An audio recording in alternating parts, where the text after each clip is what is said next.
সবুজের বুক চিরে সোনালি রঙে হাসে এক ফসল, যার নাম ধান।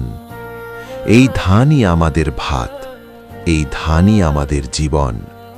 বাংলাদেশ মানেই নদী, আর নদীর পাড়ে জন্ম নেওয়া ধানই এই দেশের সোনালি ফসল।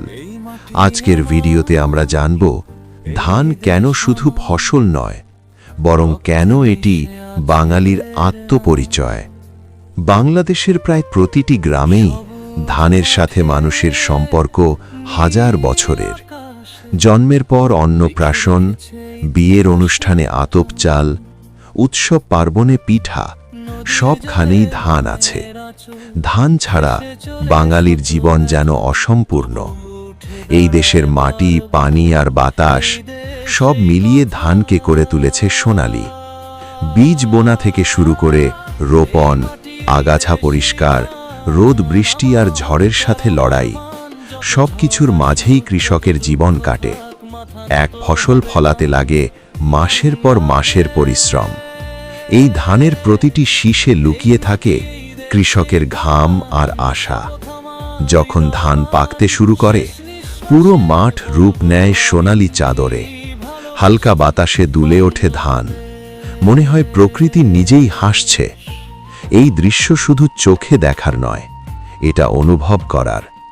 শহরের কোলাহল থেকে দূরে এই ধান খেতি গ্রামের শান্তির ঠিকানা। ধান পাকলে শুরু হয় কাটার উৎসব।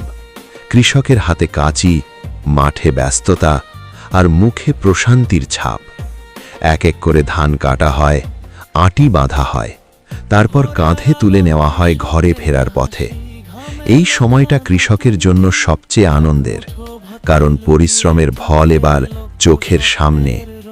ধান শুধু খাবার নয়, এটি বাংলাদেশের অর্থনীতিরও মূল ভিত্তি। লক্ষ লক্ষ মানুষ ধান চাষের উপর নির্ভরশীল। গ্রাম বাংলার চাকরি, ব্যবসা, বাজার সবকিছুই ধানকে ঘিরে। এই সোনালি ফসলই দেশের খাদ্য নিরাপত্তার প্রধান ভরসা। ধান আমাদের ইতিহাস, ধান আমাদের সংস্কৃতি, ধান আমাদের ভবিষ্যৎ। যতদিন এই মাটিতে ধান ফলবে, ততদিন বেঁচে থাকবে বাঙালির পরিচয়।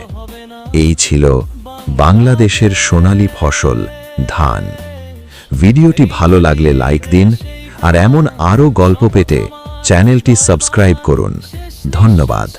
বলবো আমি ভালোবাসি বাংলাদেশ।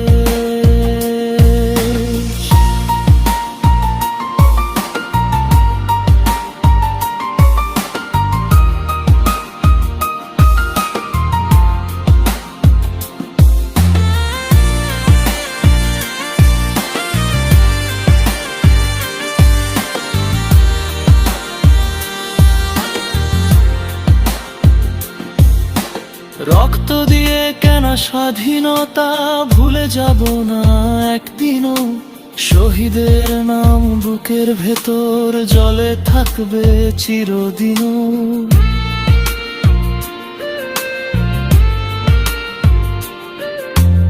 অন্ধকারে আলো হলে সত্য পথে চলবো আজ। এই দেশটাকে গড়বো আবার স্বপ্নের এক সোনার যদি হারাই পথ কখনো, এই পতাকা ডাকবে